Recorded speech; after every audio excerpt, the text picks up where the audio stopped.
Global markets में जैसा भी एक्शन रहा हो, इंडियन स्टॉक मार्केट्स इस हफ्ते लगातार गिरावट पर रहे। सेंसेक्स निफ्टी 2 से 3% की गिरावट देख रहे थे। और इस वॉलेटाइल बाजार में इस हफ्ते कहां रहा फोकस, क्या कुछ हुआ और अगले हफ्ते के लिए क्या अपडेट है, आइए जानते हैं market rap.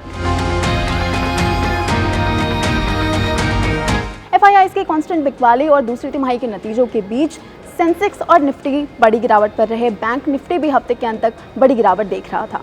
Mid cap small cap index में जहां थोड़ी खरीदारी दिखी थी, उसके बाद यहां भी हफ्ते के अंत में आपको गिरावट आती दिखी। बड़ी वजह एफआईआई की बिकवाली और वीक Q2 रिजल्ट्स रहे। एफआईआई ने इस साल अब तक कैश में 2.42 लाख करोड़ से ज्यादा की शुद्ध बिकवाली की है। वहीं अक्टूबर में अब तक कैश में 92,000 करोड़ से ज्यादा की बिकवाली आ चुकी है। पिछले 20 दिनों से लगातार बिकवाली जारी है। अमेरिकी बाजारों में भी इस हफ्ते रिकॉर्ड रैली थमती नजर आई। आईटी शेयरों में बिकवाली से डाव दबाव में रहा। 10 सालों की बॉन्ड यील्ड 4.2% पर गई थी, लेकिन यहां से थोड़ी नरमी आई। हालांकि टेस्ला के शेयरों में 11 सालों में पहली बार 22% का उछाल हफ्ते का फोकस जरूर रहा।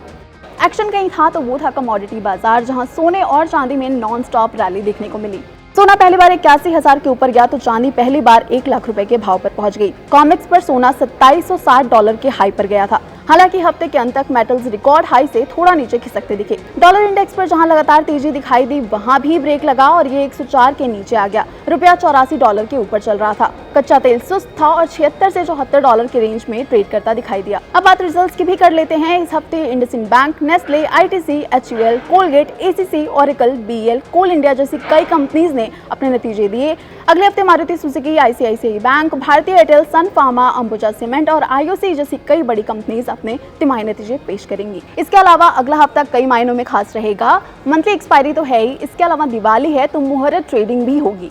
अभी तक के अपडेट के मुताबिक 1 नवंबर शुक्रवार की शाम को बाजार 1 घंटे के लिए खुलेगा। मुहूर्त ट्रेडिंग में बाजार का कुछ अलग मूड रहेगा या फिर हमें वॉलेटिलिटी ही दिखाई देगी, ये देखना खास होगा। साथ ही नया महीना शुरू होगा तो ऑटो सेल्स, GST कलेक्शन जैसे नंबर्स पर भी नजर रहेगी। ये था इस हफ्ते का अपडेट। दिवाली और धनतेरस के लिए आपको अग्रिम शुभकामनाएं। बाकी बाजार और बिजनेस की तमाम खबरों के लिए देखते रहें सी बिजनेस।